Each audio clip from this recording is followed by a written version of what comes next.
Just to talk about the BJP's Hindutva narrative, do you believe that polarizing issues such as from a national level, the entire issue of Veer Savarkar in Karnataka, the issue of Tipu, the issue of wearing hijab in educational institutions, that'll have a key, it'll be key factors in the Karnataka election?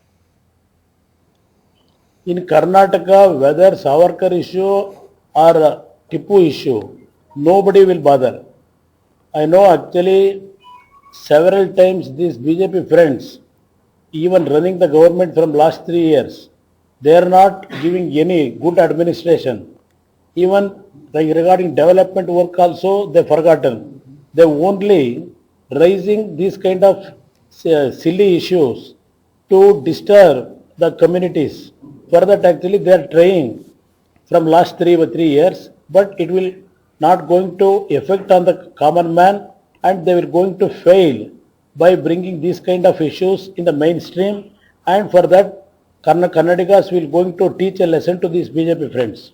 Mr. Kumaraswamy, in 2018 you'd come to power with the Congress, and then of course there was disaster for that political formation. There were dissenters within the formation. They crossed over to the BJP came to power. Just talking about the JDS now, because you aren't with the Congress presently, do you think you can keep your flock together, particularly in the context of a close election, if it boils down to that?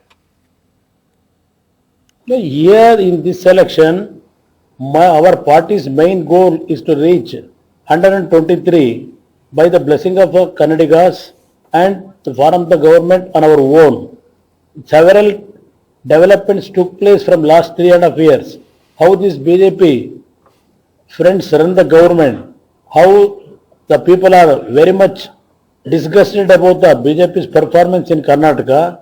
On that context, I will tell you, people badly needed regional party in this election in Karnataka. But sir, do you foresee a post-poll alliance with the Congress? You've allied with them in the past. That question will not arise. This time we will fight election on our own, and we will going to form the government on our own with the blessing of Kannadigas. So we'll wait for the results before we ask you that question again. Sir, in I think it was December, Mr. Devegowda had praised the Home Minister Amit Shah, calling him active and brilliant. How would you respond to those who say that while you've been close to the Congress in the past, it's not that you're necessarily very distant from the BJP? I ask this in a potential context of a close election. We are again, both the parties, national parties, we are fighting against them. What Devegowda praise about the Home Minister in Mandya, in Milk Federation function, for that actually he has given a certificate for Devegowda. That is in the public meeting of BJP, he given a certificate to Devegowda and Janata Dal, that ATM of Karnataka. That is the certificate given by this Honorable Home Minister. How Devegowda actually praised the Home Minister, for that actually what actually certificate he has given to Devegowda, everybody laughing about Home Minister's attitude. Sir, are you encouraged by the fact that no incumbent government has returned to power since 1985 in Karnataka? Definitely, yes. Exactly. Even 1989, 1999, then 2004, then 2013, people are fed up with the government who have failed in their duties. For that actually they have changed the system. Same thing will happen now also in this election. So, Mr. Kumaraswamy, the flip side of looking at that is that no chief minister has actually completed 2 full terms since the 1980s. So, even if you do come to power, you don't end up retaining it.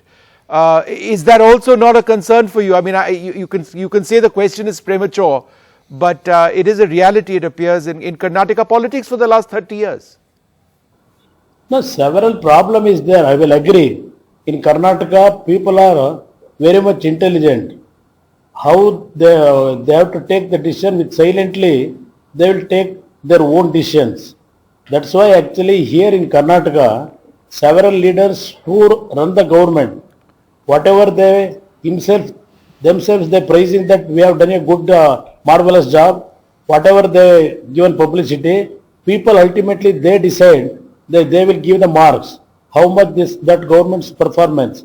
On that basis, they decide to choose next systems in this democracy. So there are many who would say, and it's statistically relevant, that despite whatever issue that all of you raise, whether it's the issue of, for example, corruption in Karnataka, which is an important election theme, or for the BJP, the entire issue of Hindutva, it is caste arithmetic which will determine the outcome of this election.